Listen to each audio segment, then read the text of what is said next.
በደጋቡር ከተማ ምርጫ ክልል በደጋቡር ከተማ ምርጫ ጣቢያ ውስጥ ነው የምንገኘው። የሰባተኛው ሀገራዊ ምርጫ በተሳካ ሁኔታ በሶማሌ ክልል በሁሉም አካባቢ ተጀምሯል። እስካሁን ሂደቱ በጥሩ ሁኔታ እየሄደ ይገኛል። የህዝብ ተሳትፎ ከፍተኛ ነው። በሁሉም አካባቢ ደግሞ በሰላም እየተካሄደ ይገኛል። ይሄ ቀን በጣም ወሳኝ ታሪካዊ ቀን ነው። ህዝባችን በራሱ ፍቃድ በነጻነት ድምፁን የሚሰጥበት ቀን ይሆናል። በመላው ሀገራችንም ያለው ድባብ ይሄው ከዚህ እንደማይለይ ከጠዋት ጀምሮ ሲከታተል ቆይቻለሁ እና ያለው ይሄ ነው። እዚህ መጥቼ እኔም ድምፄን በመስጠቴ በጣም ደስ ብሎኛል። ምርጫ እንግዲህ አንድ መንግስት የቅቡልነቱን የሚያረጋግጥበት በመሆኑ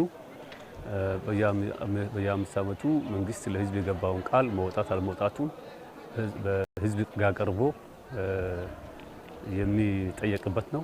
እንደሚታወቀው ይሄ የሰባተኛው ሀገራዊ ምርጫም ከቀደም ካሉት ምርጫዎች በተሻለ ሁኔታ የውድድር ሜዳው ሰፍቶ ይገኛል።